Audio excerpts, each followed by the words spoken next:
ವಿಚಾರಕ್ಕೆ ಸರ್ ಆ್ಯಕ್ಚುಲಾಗಿ ಮನೆ ಒಳಗೆ ಅವನು ಬರೋನು ಇರೋನು ಯಾಕೆ ಹಿಂಗೆಲ್ಲ ಸೊಪ್ಪಗಿರ್ತಾನಂತ ನಾವೆಲ್ಲ ಪ್ರತಿನಿತ್ಯ ಕೇಳ್ತಿದ್ವು. ಅವನು ಹೇಳ್ತಿರಲಿಲ್ಲ. ಅವ್ರ ತಾಯಿ ಹತ್ರ ಒಡನಾಟ ಭಾಳ ಚೆನ್ನಾಗಿತ್ತು. ಸೊ ಹಾಗಾಗಿ ಮದುವೆ ಮಾಡ್ಕೋಬೇಕು ಅಂತ ಏನೋ ಇದ್ದ. ಅಣ್ಣ ಆದಮೇಲೆ ಮಾಡ್ಕೊಡಿ ಅಂತಲೂ ಅದು ಹೇಳಿದ್ವು. ಸೊ ಹಾಗಾಗಿ ಎಲ್ಲ ಹೇಳಿ ಎಲ್ಲ ಮಾಡಿ ಮಟ್ಟ ಆದಮೇಲೆ ಸರ್ ನಿನ್ನೆ ನಾನೆಲ್ಲ ತಾಲೂಕು ಆಫೀಸ್ಗೆ ಹೋಗಿದ್ದ. ಹೋಗ್ಬಿಟ್ಟು ಬರೋವಾಗ ಮನೆಗೆ ಬಂದಾದಮೇಲೆ ಸರಿ ಬಾಣವರ್ಕ್ ಹೋಗಲ್ಲಪ್ಪ ಅಂದ. ಇಲ್ಲಪ್ಪ ಹೋಗ್ತೀನಿ ಅಂತ ಹೇಳ್ದ. ಅವನೇ 50 ರೂಪಾಯಿ ನನಗೂ ಕೊಟ್ಟ ಆಟೋದಲ್ಲಿ. ಸರಿ ಹೋಗಪ್ಪ ಅಂತ ಹೇಳ್ಬಿಟ್ಟು ತಿರ್ಗಿ ಮತ್ತೆ ನಾನು 1 ಗಂಟೆ 5 ನಿಮಿಷ ಮತ್ತೆ ಫೋನ್ ಮಾಡ್ದ.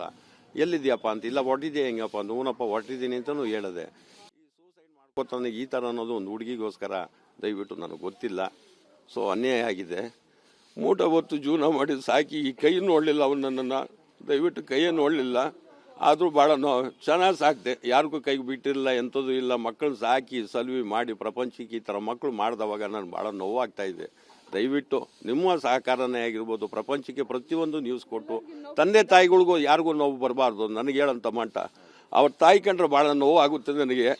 ಎತ್ತು ಸಾಕಿ ಸಲ್ವಿ ಎಲ್ಲ ಮಾಡಿ ಮೂಟೆ ಹೊತ್ತು ಜೀವನ ಮಾಡಿ ಜೀವನ ಯಾತಕ್ಕೋಸ್ಕರ ಬೇಕು ಇರೋದಕ್ಕಿಂತ ನಮ್ಮಂಥವ್ರು ನಾವು ಸಾಯ್ಬೇಕು ಅಂಥದ್ದು. ನನ್ನ ಕಣ್ಣು ಮುಂದೆ ಮಕ್ಕಳು ಸಾಯ್ತಾರೆ ಅಂದರೆ ಒಂದು ಹುಡುಗಿಗೋಸ್ಕರ ದಯವಿಟ್ಟು ನಾಚಿಕೆ ಆಗುತ್ತೆ.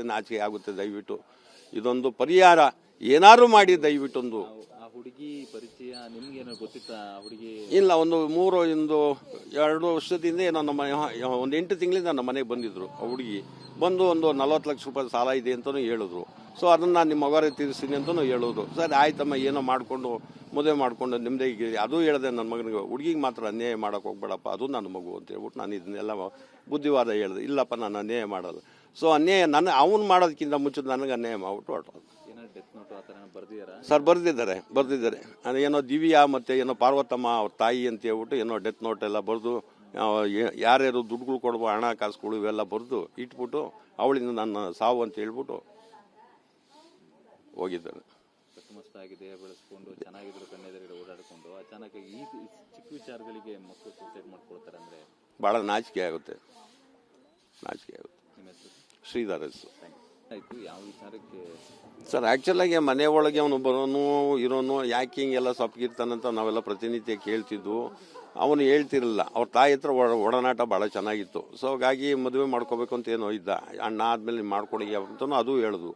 ಸೊ ಹಾಗಾಗಿ ಎಲ್ಲ ಹೇಳಿ ಎಲ್ಲ ಮಾಡಿ ಮಟ್ಟ ಆದಮೇಲೆ ಸರ್ ನಿನ್ನೆ ನಾನೆಲ್ಲ ತಾಲೂಕು ಆಫೀಸ್ಗೆ ಹೋಗಿದ್ದ. ಹೋಗ್ಬಿಟ್ಟು ಬರೋವಾಗ ಮನೆಗೆ ಬಂದಾದಮೇಲೆ ಸರಿ ಬಾಣವರ್ಕ್ ಹೋಗಲ್ಲಪ್ಪ ಅಂದ. ಇಲ್ಲಪ್ಪ ಹೋಗ್ತೀನಿ ಅಂತ ಹೇಳ್ದ. ಅವನೇ 50 ರೂಪಾಯಿ ನನಗೂ ಕೊಟ್ಟ ಆಟೋದಲ್ಲಿ.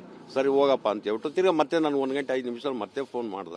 ಎಲ್ಲಿದ್ಯಪ್ಪ ಅಂತ. ಇಲ್ಲ ಹೊಟ್ಟಿದ್ಯಾ ಹೆಂಗಪ್ಪ ಅಂತ. ಹೂನಪ್ಪ ಹೊಟ್ಟಿದ್ದೀನಿ ಅಂತಲೂ ಹೇಳಿದೆ. ಈ ಸೂಸೈಡ್ ಮಾಡ್ಕೋತಾನೆ ಈ ಥರ ಅನ್ನೋದು ಒಂದು ಹುಡುಗಿಗೋಸ್ಕರ ದಯವಿಟ್ಟು ನನಗೆ ಗೊತ್ತಿಲ್ಲ. ಸೊ ಅನ್ಯಾಯ ಆಗಿದೆ. ಮೂಟ ಹೊತ್ತು ಜೀವನ ಮಾಡಿ ಸಾಕಿ ಈ ಕೈ ನೋಡಲಿಲ್ಲ ಅವನನ್ನು.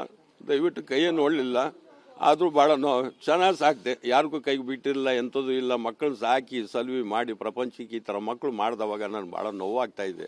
ದಯವಿಟ್ಟು ನಿಮ್ಮ ಸಹಕಾರನೇ ಆಗಿರ್ಬೋದು. ಪ್ರಪಂಚಕ್ಕೆ ಪ್ರತಿಯೊಂದು ನ್ಯೂಸ್ ಕೊಟ್ಟು ತಂದೆ ತಾಯಿಗಳಿಗೂ ಯಾರಿಗೂ ನೋವು ಬರಬಾರ್ದು. ನನಗೆ ಹೇಳಂತ ಮಟ್ಟ ಅವ್ರ ತಾಯಿ ಕಂಡ್ರೆ ಭಾಳ ನೋವು ಆಗುತ್ತೆ ನನಗೆ. ಎತ್ತು ಸಾಕಿ ಸಲ್ವಿ ಎಲ್ಲ ಮಾಡಿ ಮೂಟೆ ಹೊತ್ತು ಜೀವನ ಮಾಡಿ ಜೀವನ ಯಾತಕ್ಕೋಸ್ಕರ ಬೇಕು ಇರೋದಕ್ಕಿಂತ ನಮ್ಮಂಥವ್ರು ನಾವು ಸಾಯ್ಬೇಕು ಅಂಥದ್ದು. ನನ್ನ ಕಣ್ಣು ಮುಂದೆ ಮಕ್ಕಳು ಸಾಯ್ತಾರೆ ಅಂದರೆ ಒಂದು ಹುಡುಗಿಗೋಸ್ಕರ ದಯವಿಟ್ಟು ನಾಚಿಕೆ ಆಗುತ್ತೆ. ದಯವಿಟ್ಟು ಇದೊಂದು ಪರಿಹಾರ ಏನಾದ್ರು ಮಾಡಿ ದಯವಿಟ್ಟೊಂದು. ಹುಡುಗಿ ಪರಿಚಯ ನಿಮ್ಗೇನೋ ಗೊತ್ತಿತ್ತಾ? ಹುಡುಗಿ ಇಲ್ಲ, ಒಂದು 2 ವರ್ಷದಿಂದ ಏನೋ ಒಂದು 8 ತಿಂಗಳಿಂದ ನಮ್ಮ ಮನೆಗೆ ಬಂದಿದ್ರು. ಆ ಹುಡುಗಿ ಬಂದು ಒಂದು 40 ಲಕ್ಷ ರೂಪಾಯಿ ಸಾಲ ಇದೆ ಅಂತಲೂ ಹೇಳಿದ್ರು.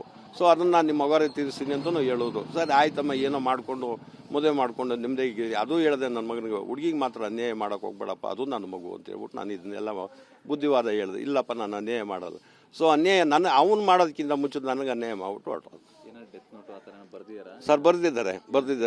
ಏನೋ ದಿವ್ಯಾ ಮತ್ತು ಏನೋ ಪಾರ್ವತಮ್ಮ ಅವ್ರ ತಾಯಿ ಅಂತ ಹೇಳ್ಬಿಟ್ಟು ಏನೋ ಡೆತ್ ನೋಟ್ ಎಲ್ಲ ಬರೆದು ಯಾರ್ಯಾರು ದುಡ್ಡುಗಳು ಕೊಡುವ ಹಣ ಕಾಸುಗಳು ಇವೆಲ್ಲ ಬರೆದು ಇಟ್ಬಿಟ್ಟು ಅವಳಿಂದ ನನ್ನ ಸಾವು ಅಂತ ಹೇಳ್ಬಿಟ್ಟು